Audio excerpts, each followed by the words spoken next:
राम राम जी। समझ नहीं आ रहा क्या बोलूं, कैसे वीडियो चालू करूं। बार बार मैं वीडियो शूट कर रहा हूं, बट वो बोलते हैं ना कि इतना अंदर से दुखी हूं कि श्री राजीव अरोड़ा जी जो लेजेंड इन भृगुनंदी नाड़ी थे, डाउन टू अर्थ, इतना पॉडकास्ट, इतना ख्याति, इतना एक्नॉलेजमेंट होने के बावजूद जब भी उनसे बात करो लगता था वही पुराने जो सर को हम लोग 8-10 साल पहले जान रहे हैं, वही उन्हीं से बात कर रहा हूँ। कोई जरा सा भी ईगो नहीं, कोई जरा सा भी घमंड नहीं। और ऐसा कुछ हुआ कि मैंने उनसे कुछ कोर्स बोला कि सर मैं लाइव पढ़ना चाहता हूँ आपसे, तो सर ने बोला नहीं नहीं तुम recording low. I have that कि सर ने बोला कि नवंबर तक तुम्हें ये खत्म करना, उसके बाद मैं ये तुम्हें कोर्स दे नहीं पाऊंगा। अब ये उन्हें पहले ही से पता था और कुछ हमें भी आभास था, क्योंकि सर हमेशा कहते थे अपने ट्रांजिट के बारे में जो हम लोग का पेड कोर्सेस होते थे। सेकेंडली, जब सर हम लोग का पॉडकास्ट शूट होने वाला था, बट वो भी 14, 15, 16 जनवरी को।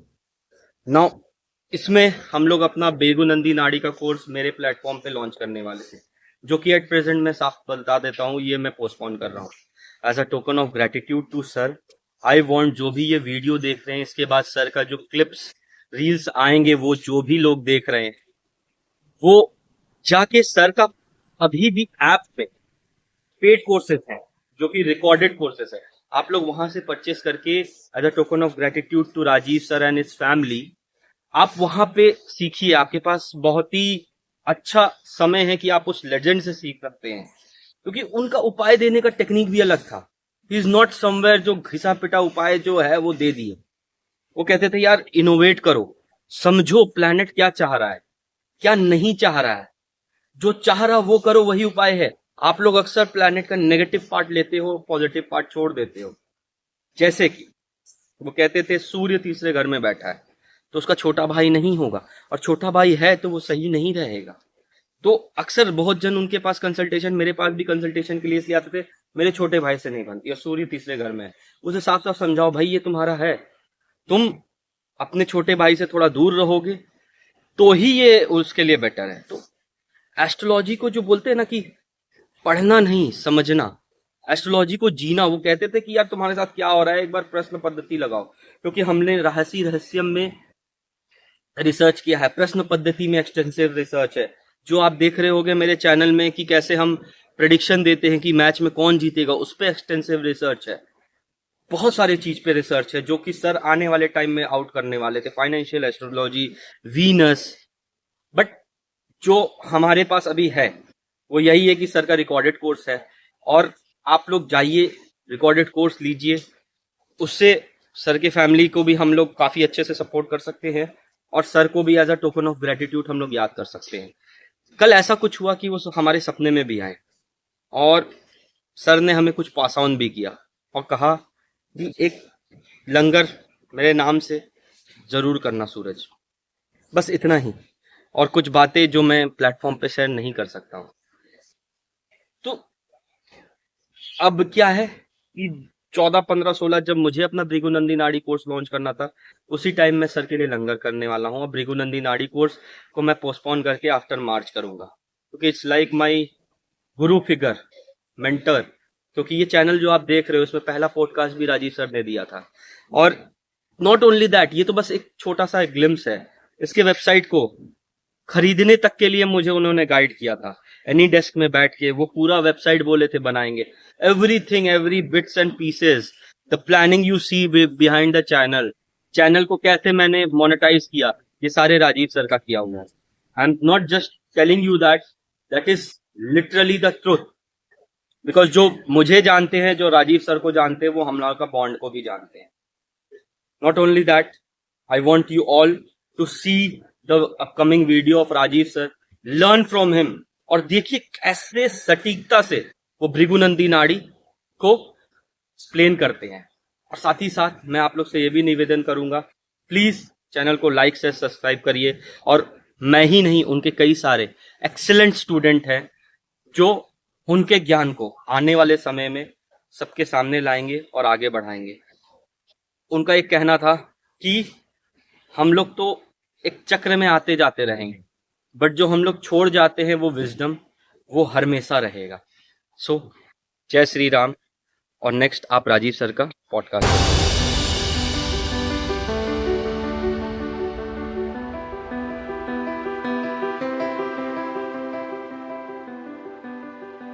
नमस्कार, आपके अपने चैनल सप्तऋषि एस्ट्रो सूत्रा में आपका स्वागत। आज हमारे जो गेस्ट हैं, जो हमारे अतिथि हैं, वो भृगु नंदी नाड़ी के एक्सपर्ट है और साथ ही साथ इनका वास्तु का जो नजरिया है वो वास्तु के 90% मिथ को बदल के रख देगा।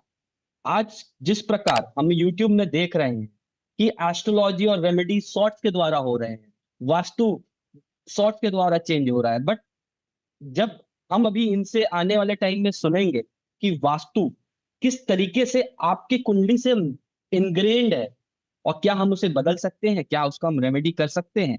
साथ ही साथ इनका अपना रिसर्च है सिग्नेचर पे, हैंड राइटिंग पे, उनके द्वारा भी कैसे हम जान सकते हैं कौन सा ग्रह किस प्रकार से आपका काम कर रहा है। साथ ही जब मैंने इनसे बीएनएन सीखा तो इन्होंने, हम लोग अक्सर एक सिचुएशन फेस करते हैं कि हम कुछ कह रहे हैं, सामने वाला कह रहा कि नहीं नहीं नहीं ऐसा नहीं हुआ था, तो इन्होंने कैसे छोटे छोटे चीज कहते तुरुक का इक्का फेंक के सामने वाला सच बोल रहा है या झूठ बोल रहा है ये पता करना बताया। तो हम लोग सबसे पहले इन्हें स्वागत करते हैं और इन्हें बुलाते हैं। इनका नाम श्री राजीव अरोड़ा जी है। इनको ना ही कोई कंठी माला के साथ आप देखोगे और ना ही कोई अलग से कपड़ा पहन के अपने आप को एस्ट्रोलॉजर बनाते हैं और ना ही जेमस्टोन्स। जी हाँ, तो इनका पूरा रेमेडी का जो सेगमेंट है, I am one of the fan of him. And साथ ही साथ इस पॉडकास्ट से पहले और इस कंपनी का शुरुआत करने में इनका मेरे को मार्गदर्शन बहुत ही महत्वपूर्ण रहा है। तो मैं अभी राजीव जी को वेलकम करता हूं और अब ये माइक राजीव जी को देता हूं। नमस्कार जी, आप सभी को राम राम, सभी को नमस्कार। आपको और आपके दर्शकों को मेरी तरफ से राम राम, प्रणाम। और आपको बहुत बहुत बधाई आपके इस नए चैनल पे। मैंने जो किया वो थोड़ी बहुत मदद है, वो कोई भी कर सकता था, लेकिन प्रयास आपके हैं। आप इसको और अच्छे से करें, आपका चैनल अच्छे से ग्रो करे। मेरा इसके लिए आपके साथ पूरा साथ है। धन्यवाद सर। सर सबसे पहले कल मैं एक जगह गया हुआ था, तो अब मेरे एज को देख के लोग अक्सर हमें चेक करते हैं, "अब तुझे कितना आता है और क्या बीएनएन में इतना दम है"। अक्सर ये बोलते सुने बीएनएन तो लॉटरी के लिए यूज होता है, बीएनएन इसके लिए। बट मैंने उन्हें बस ये बोला कि मुझे सिर्फ D1 चार्ट निकाल के दे दो, मुझे और कुछ नहीं चाहिए। और जब उन्होंने चार्ट दिया तो मैंने बोला कि, उन्होंने कहा कुछ बताओ, मैंने कहा कुछ नहीं, क्वेश्चन पूछिए।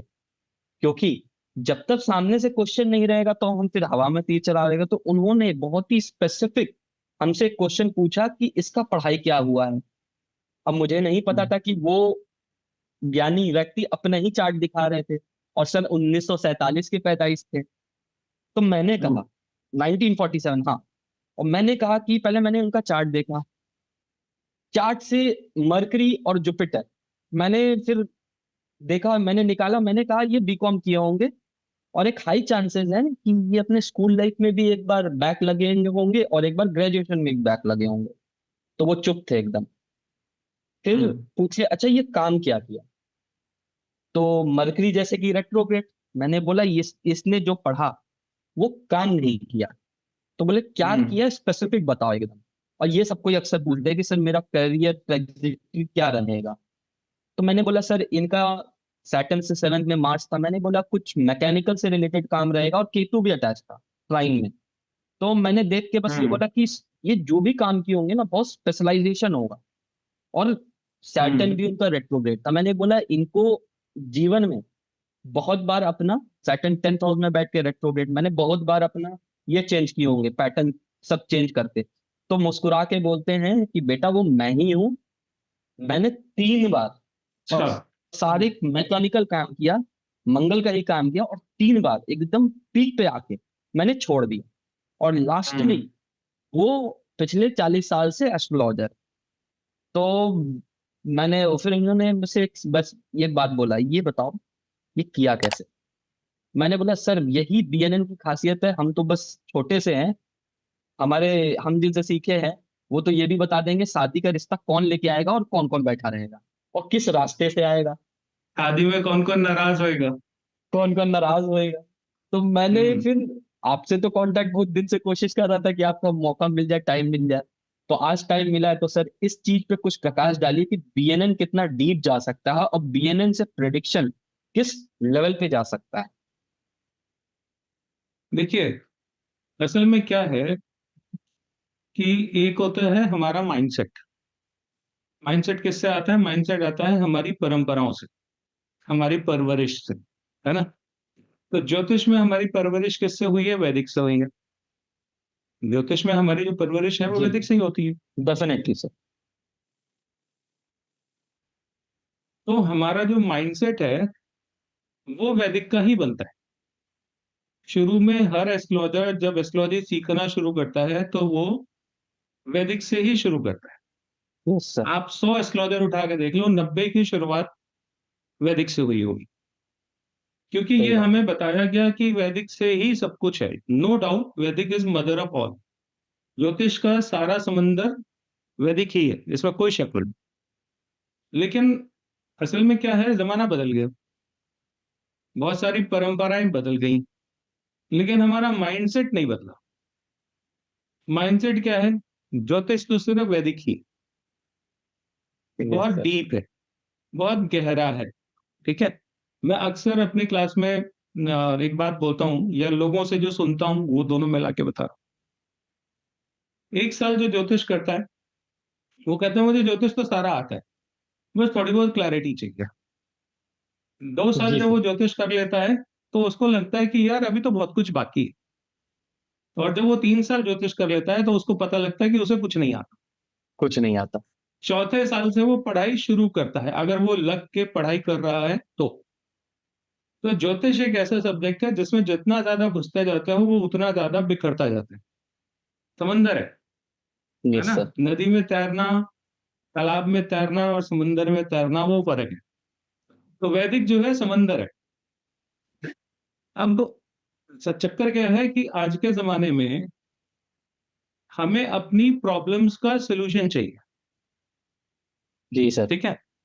हम्म। और अगर मेरी प्रॉब्लम सॉल्व नहीं हो रही तो समंदर में तैरना भी सीख लिया तो मुझे क्या फायदा जो मुझे कोई फायदा नहीं हुआ तो। एकदम सही बात है सर। ठीक है। तो मैं ये नहीं कहता कि इस वैदिक को नहीं सीखना चाहिए, वैदिक तो रूट है आपका। मैंने भी शुरुआत अपनी वैदिक से ही करी, कई साल मैंने वैदिक ही करा। लेकिन जब बीएनएन मेरे सामने आया तो मैंने देखा कि यार इतना सब कुछ सीखने की आम आदमी को अपनी लाइफ में जरूरत नहीं है। हमारा काम 1 लीटर दूध से चलता है तो भैंस नहीं पालती, सही है बात। ना। आप अपने एकदम। घर के लिए दूध लाते हो तो 1 लीटर दूध लेके आते हो, आपका काम हो जाता है ना। एकदम एकदम। जितनी जितनी जरूरत होती है उतना दूध आप खरीद के ले आते हो। आपने ये क्यों नहीं सोचा कि भैंस पाल लेते हैं, गाय पाल लेते हैं? वही। क्योंकि आपका काम उतने से चल जाता है। तो अब आप ये बोलो कि भैंस पाल के दूध पीना अच्छा है या मार्केट से लाके दूध पीना अच्छा? सही बात है ठीक है। सर। अभी तो अब आप कहोगे जी, आप ये कहोगे कि लोग दूध में पानी मिला देते हैं, ये मिला देते हैं, वो मिला देते हैं। ठीक है। लेकिन इतनी ज्यादा नॉलेज की आपको जरूरत है? आम आदमी को तो नहीं है। पंडित जी को हो अलग डेफिनेट। बात है, आम आदमी को नहीं है। आम आदमी अपनी समस्याओं का निजात चाहता है, उसको उतने से ही वास्ता है। उसको ये मतलब नहीं है कि आपने कौन सी डिग्री करी है। ये हिंदुस्तान है, कहना नहीं चाहिए, लेकिन हमारे यहाँ आज भी झाड़ फूक से लोगों का इलाज होता है। सही बात है सर। ठीक है। और अगर आप थोड़ा सा डिविएट कर रहा हूं मैं, हाँ आप हाँ। अंदर जाओगे ना तो आपको पता लगेगा कि झाड़ फूक भी एक साइंस है। डेफिनेटली सर, ये मैंने देखा है। बहुत से देशों में इस पर रिसर्च होती है। हाँ। ठीक है। एनर्जी मैनेजमेंट की मैकेनिज्म ही है और कुछ नहीं। हम्म। झाड़ फूक से आपके ऑरा में आई एनर्जी जो नेगेटिव है उसको रिमूव किया जाता है। ठीक है। आप अपने घर यस में सर। झाड़ पोंछ रोज करते हो नहीं करते हो? एकदम सर। तो वो झाड़ पोंछ क्या है? घर में आया जो दिन का कूड़ा है उसको निकाल के बाहर कर देते हो। इनफैक्ट सर, हमारी मम्मी कहती है सॉल्ट डाल के करो, उससे और क्लियर होता है।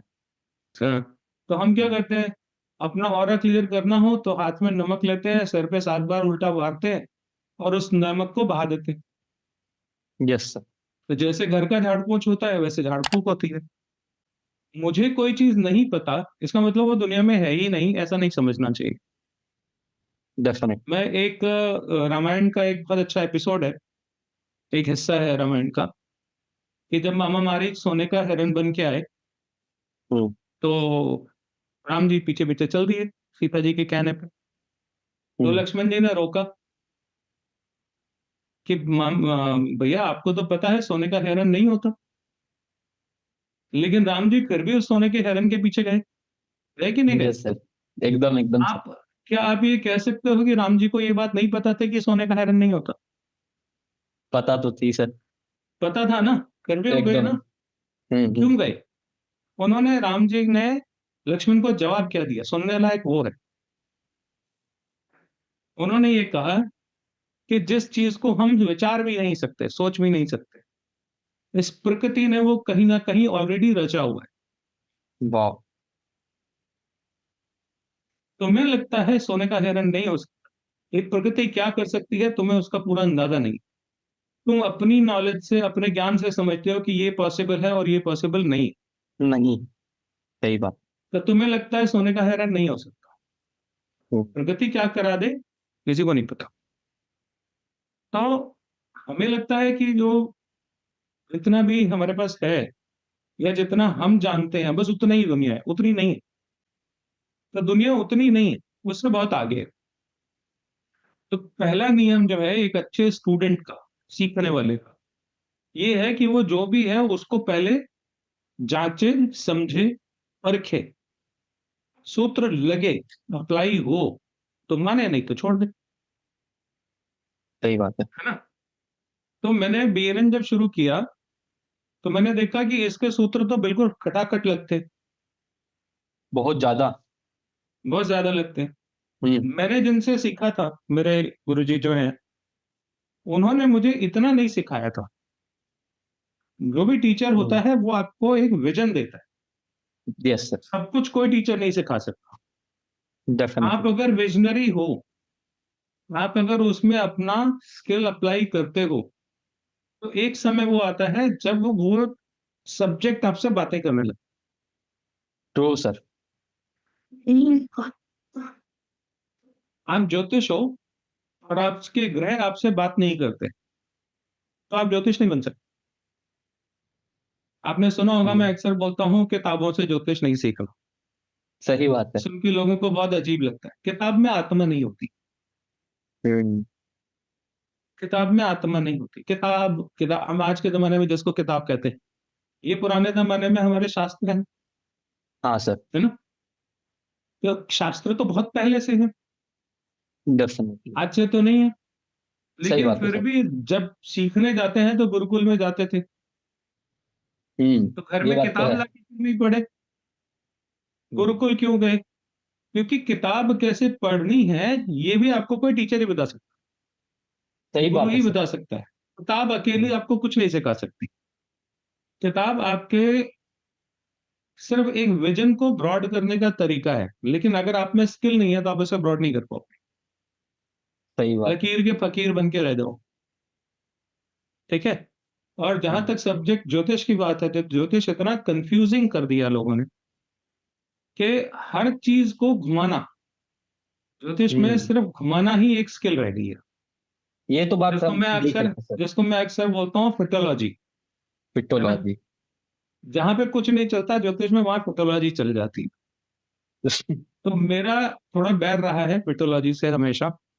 हम्म, मुश्किल पत्रियां आई तो उसको देखने की, समझने की कोशिश करी। नहीं समझ में आया, क्या होगा? सीख रहे हैं ना, सामने वाला यही बोलेगा ना तुम्हें नहीं आता, कोई बात नहीं, सीखने का यही तरीका है। सही बात सर। लेकिन धीरे धीरे करके आप सीख जाते हम्म हैं। और मैंने हमेशा अपने टीचर्स से इस मामले में अप्रिसिएशन ही पाई है। मेरे सर ने मुझे बोला था कि राजीव, जितना मैंने तुम्हें सिखाया, I was shocked in between whenever chart comes, you tell something which I don't know. वाह। ये मेरा जिस दिन से क्लास खत्म हुआ, उस दिन हम्म, उनका ये कमेंट था, मेरे लिए बहुत बड़ी बात। सही बात है सर। बीएनएन मेरे हिसाब से बहुत इजी है और इतना आसान है कि किसी को थोड़ी सी भी बेसिक समझ हो तो वो वीएनएन सीख सकता है। हाँ, जिसको मैं एक वो बता देता हूँ, वीएनएन सीखता कौन है या ज्योतिष कौन बनता है। मेरे से सबसे ज्यादा सवाल लोग ये पूछते हैं कि ज्योतिष बनने के क्या सूत्र हैं। सही बात है सर। आप ज्योतिष कैसे बनोगे, बनोगे कि नहीं बनोगे? बहुत से लोग यही कहते हैं कि सर आप बता दो मेरी पत्री देख के कि ज्योतिष बनने का योग है तो मैं सीखूंगा। मैं कहता हूँ मत सीखो। तुम्हारे अंदर इतना ही कॉन्फिडेंस नहीं है, मत सीखो। तो मत सीखो। पत्री ज्योतिष सीखोगे तो तुम तो पढ़ाई नहीं करना चाहते ना, तुम तो अपने भाग्य पे चलना चाहते हो कि भाग्य साथ देगा तो चलेंगे। नहीं, ये तरीका नहीं है।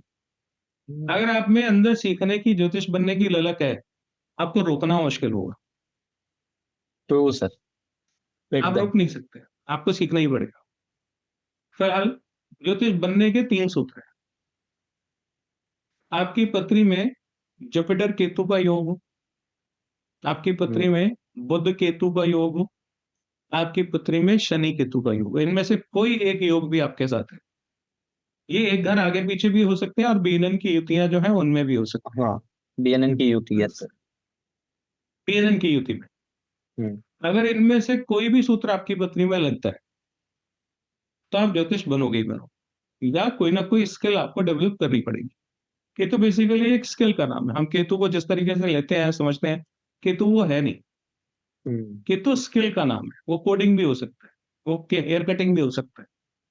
केतु कैंची है, काटने का कोई भी काम हो सकता है। डीप इनसाइट का कोई भी काम हो सकता है। पीएचडी केतु है, ठीक है ना। तो ज्योतिष बनने के लिए आपको शनि केतु, बुध केतु और जुपिटर केतु चाहिए। जुपिटर केतु स्वभाव से आप ब्राह्मण हो, पंडित हो, क्योंकि जुपिटर के साथ केतु है। जुपिटर केतु आपको आगे डेफिनेट। शनि केतु क्या है कि आपके काम धंधे चौपट होंगे, आपका कोई काम चलेगा नहीं, केतु कोई काम चलने नहीं देगा। फिर आप थक हार के प्रोफेशनल लाइफ से परेशान होके पंडितों के पास, ज्योतिषियों के पास जाना फिरना शुरू करोगे, और इस वजह से आपको धीरे धीरे ज्योतिष बनना पड़ेगा। शनि बनना के, पड़े। ठीक है। और इसकी शुरुआत कब होगी? 36 के बाद होगी, क्योंकि शनि की उम्र 36 के बाद लगती है, 36 के बाद। हाँ सर। ठीक है। दूसरा, बुध केतु। बुध केतु क्या है? बुध क्या है? स्टूडेंट। हमारा एकेडमिक्स के ईयर जो होते हैं 17, 18, 20 साल के, है ना, पहले जो होते हैं, वो हमारे एकेडमिक्स का टाइम होता है। आपकी पत्री में अगर बुध केतु का योग है तो कॉलेज टाइम में आपने कोई पहली किताब खरीदी होगी, हस्तरेखा की, ज्योतिष की, ऐसे कुछ भी। मुझे याद है, मैं जब 17-18 साल का था तो मैंने पहली ज्योतिष की किताब खरीदी थी, नारायण दत्त श्रीमाली जी की हस्त विज्ञान, हस्तरेखा विज्ञान। और घर में अलाउ नहीं था मेरे, तो उसके ऊपर स्कूल की कवर चढ़ा के पढ़ते थे। क्या बात है सर। मैंने देख लिया तो बहुत पिटेंगे। तो वहां से शुरुआत हुई, ठीक है। तो बुध केतु मेरे में तो 3 ही योग है, ये बुध केतु, शनि केतु और जुपिटर केतु। तो इस तरीके से आपकी ज्योतिष में शुरुआत होती है। आप ज्योतिष इस तरीके से बन सकते हो। फिर उसके बाद आता है आप कौन सी विधा में जाओगे, वैदिक में जाओगे, केपी में जाओगे, न्यूमरोलॉजी में जाओगे, है ना। अलग अलग फील्ड्स हैं, तो उसके अलग अलग कॉम्बिनेशन होते हैं। बट ऑकल्ट में आना आपका तय है।